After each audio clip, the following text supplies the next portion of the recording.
Assalamu alaikum. Toğanlar maşallah. Bu жерде өтө чоң гигант кой сатыкка чыкты тоғандар. Байкап көргүлө. Бул жаңы 6 тишин сайган кой экен. Мо коосун карасаңар. Коосу бул арашан кочкордон качкан экен эле тоғандар. Мо койдун куйругу ачык. Кой жакшы экен этичи.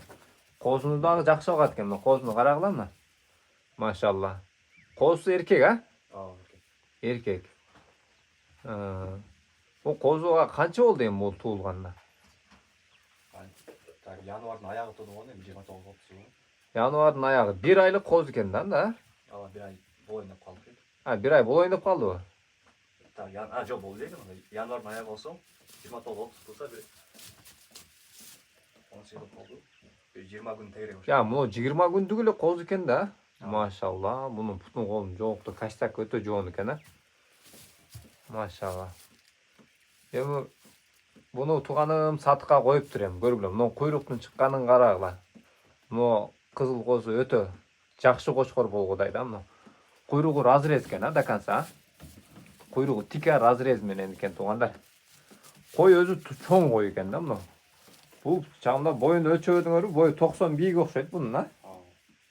90дан бийик чыгабы? Өлчөп көрүш керек, а? Бирок мына кой өтө чоң кой экен да. Мына мыякта, мына көрүп атасың, бу жакта обычный эле коз бар. Мына ошого салыштырып көрөсүңөр да, мына көрдүңөрбү? Разницасын. Тууганым мен бунун баасын 70 миң ками болот деп атасыңар, а? Сүйлөшүү жолдору болот. Болду. Андыктан кимге жаккан болсо туугандар, байланышка чыга бересиңер. Бул кой Манас шаарында, Ориентир Горбаницанын жанында туугандар. 7 областка доставка уюштуруп берилет экен. Желиндери дагы өтө чоң, сүттүү кой экен да булчу. Мына. Бул породаны өзү кайсы бир порода дагы деп коет эле. Мен ошо эсимен чыгып атат да мына койдунчу. Мына караңыздар, баштары өтө карбоноз экен мына койдунчу. Карбонозлору сонун экен. Кулактары деле узун экен, машалла.